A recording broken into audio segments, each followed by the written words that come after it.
Assalamualaikum adik-adik semuanya, ketemu lagi dengan belajar bersama Mutiara. Pelajaran kita kali ini adalah Bahasa Indonesia kelas 5 SD bab 7 yang judul babnya adalah Sayangi Bumi. Pada bab ini kita akan belajar mengenal masalah lingkungan melalui teks, gambar, dan diagram, dapat mengurai sebab akibat dari masalah, serta menulis teks eksposisi sederhana untuk meningkatkan kesadaran agar mencintai lingkungan. Unsur kebahasaan ada membaca sekilas atau skimming, membuat ringkasan, ide pokok, kalimat utama, kalimat penjelas, kata penghubung, imbuhan pean, menulis teks eksposisi. Kegiatan pembuka ini adalah sebab akibat. Permainan ini melibatkan dua kelompok besar di kelas, yaitu kelompok sebab dan kelompok akibat. Ini kita lakukan di kelas bersamaan dengan guru. Misal, sebab adalah Obi tidur larut malam. Akibatnya Obi bangun kesiangan. Contohnya lagi, Eti rajin lari pagi. Akibatnya badan Eti sehat. Manakah yang terjadi lebih dahulu, sebab atau akibat? Terlihat yang terjadi dulu adalah sebab sehingga menghasilkan akibat. Kemudian perhatikan teks yang berjudul Mbah Sadiman, Pejuang Penghijauan Wonogiri berikut ini. Coba tebak kira-kira isinya tentang apa, bagaimana kalian mengetahuinya dari judul tersebut.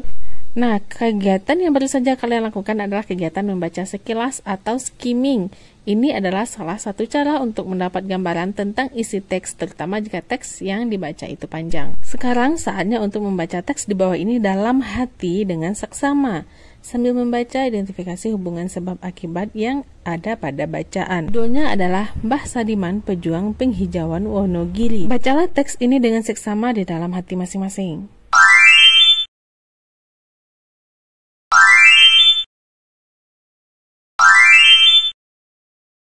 Kegiatan setelah membaca. Tuliskan apa saja masalah lingkungan yang terdapat pada teks Mbah Sadiman, Pejuang Penghijauan Wonogiri.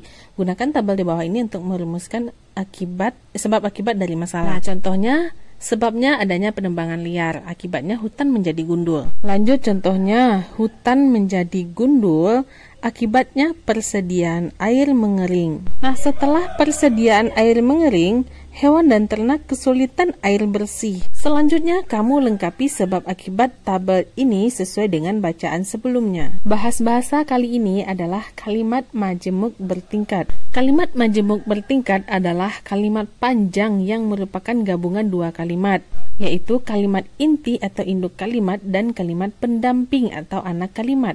Kedua kalimat ini digabung dengan menggunakan konjungsi atau kata penghubung. Kali ini kita akan membahas kalimat majemuk bertingkat yang menyatakan sebab dan akibat ya. Contoh, tanaman ini kekurangan air sehingga menjadi layu.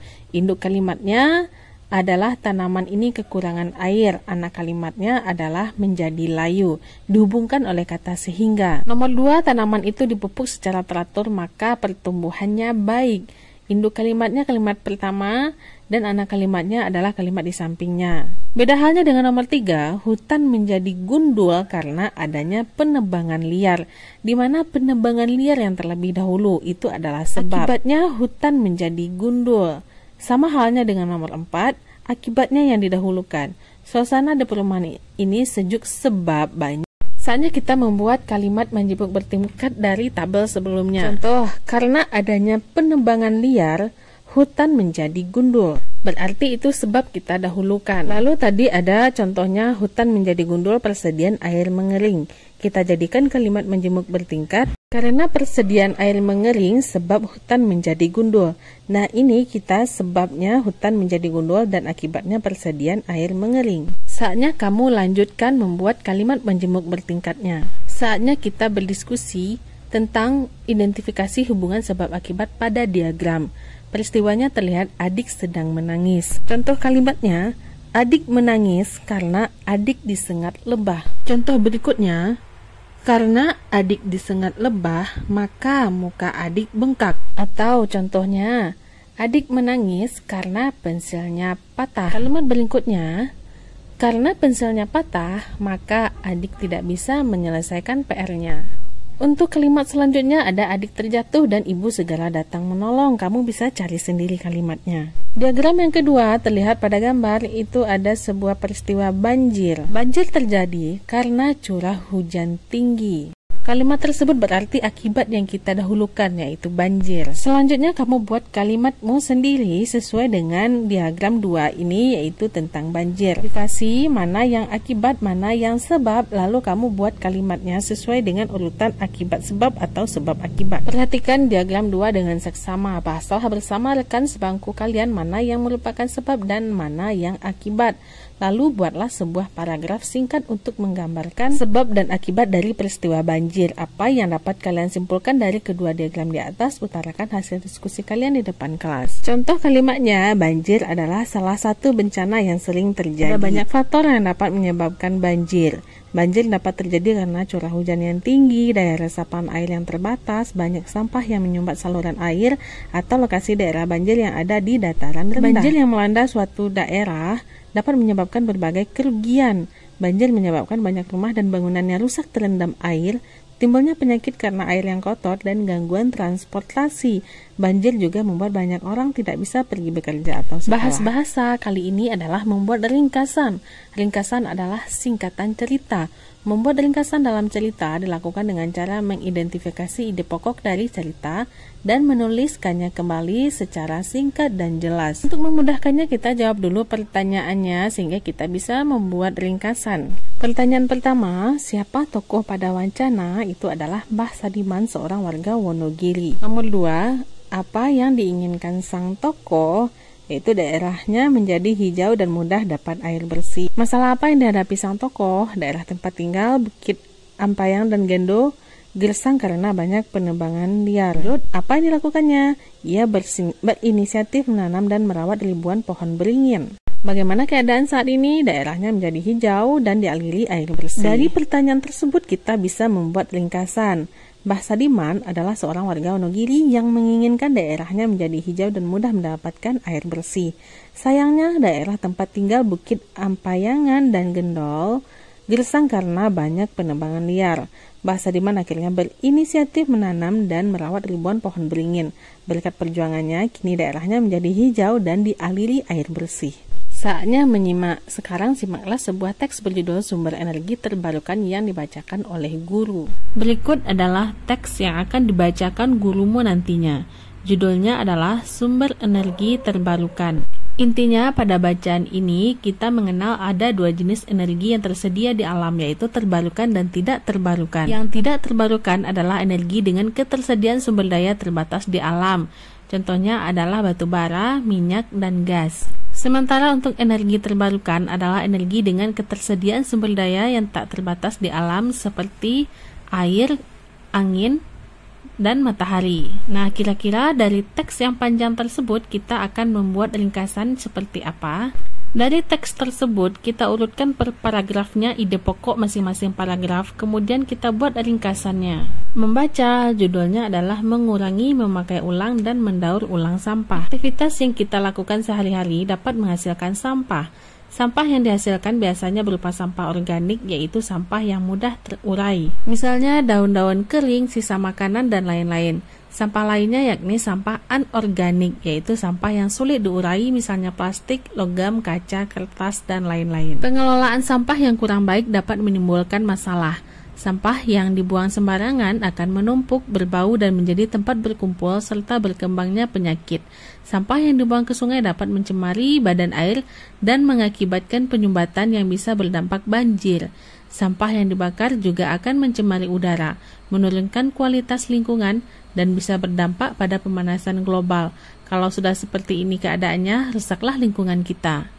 Pengelolaan sampah yang baik harus berwawasan lingkungan, menetapkan prinsip kemandirian yang produktif, dan mengedepankan prinsip 3M.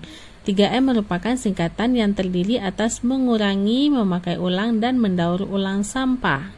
Mengurangi sampah dapat dilakukan dengan cara mengurangi memakai plastik sekali pakai. Kita dapat memilih untuk membawa tas belanja yang dapat dicuci dan dipakai berulang kali. Prinsip memakai ulang sampah adalah upaya menggunakan kembali bahan atau barang supaya tidak langsung menjadi sampah.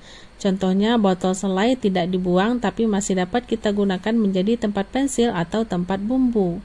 Mendaur ulang sampah dilakukan dengan mengolah sampah menjadi bahan yang dapat digunakan. Misalnya, kemasan sabun cuci yang dibersihkan dan dibentuk pola dapat dijahit menjadi tas belanja. Sampah dapat berubah menjadi berkah apabila kita bijak dalam mengelolanya. Penanganan sampah yang baik dan benar juga akan menciptakan lingkungan yang bersih sehingga membuat hidup kita nyaman dan sehat. Hal itu dapat kita wujudkan melalui partisipasi dan peran aktif kita semua. Setelah membaca teks tersebut, kita menemukan beberapa kosakata baru. Di antaranya ada organik, terurai, pengelolaan produktif badan air, kualitas, pemanasan global, mendaur ulang, solusi, dan penanganan. Hafalkan ke-10 kosakata baru di atas beserta artinya. Bahas bahasa, kali ini kita akan membahas tentang imbuhan pe-an. Pertama, fungsinya menyatakan tempat, contohnya perumahan. Kedua, maknanya menyatakan proses, contohnya pengelolaan menjadi pengelolaan. Contoh berikutnya, pe tambah panas tambah an jadinya adalah pemanasan. Lanjut yang ketiga, maknanya adalah menyatakan kumpulan, contohnya pepohonan. Perhatikan bahwa awalan pe dapat membuat kata luruh menjadi pem dan peng. Saatnya latihan menebak makna kata imbuhan pe-an. Nomor 1, program 3M dapat menjadi solusi penanggulangan sampah. Penanggulangan berarti itu menyatakan proses. Kata dasarnya adalah tanggulang. Lanjut nomor 2, sampah yang dibuang ke sungai dapat mengakibatkan penyumbatan yang berdampak banjir. Penyumbatan itu juga menyatakan proses. Kata dasarnya adalah sumbat. Lanjut nomor 3, banyaknya pepohonan menjadikan suasana di taman kota ini sejuk dan asri.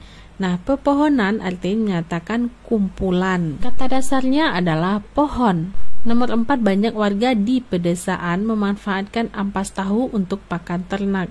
Nah, pedesaan itu menyatakan tempat. Kata dasar adalah desa. Nomor 5, banjir yang melanda saat musim hujan membuat banyak warga tinggal di pengungsian. Pengungsian juga menyatakan tempat. Kata dasarnya adalah ungsi. Bahas bahasa, menentukan ide pokok, kalimat utama, dan kalimat penjelas. Dalam sebuah paragraf, gagasan utama adalah pokok pikiran atau inti dari sebuah paragraf. Kalimat utama adalah kalimat yang berisi gagasan utama atau ide pokok. Kalimat penjelas adalah kalimat yang berisi pengembangan, uraian, atau rincian sebagai penjelasan dari kalimat utama. Di sini ada contohnya bagaimana kita membuat ide pokok, kalimat utama, dan kalimat penjelas. Di mana ide pokok merupakan aktivitas manusia menghasilkan sampah. Kalimat utama, aktivitas yang kita lakukan sehari-hari dapat menghasilkan sampah. Nah, kalimat penjelasnya itu adalah uraian dari kalimat utama. Jika kamu sudah paham, ayo lanjutkan untuk paragraf 2-4.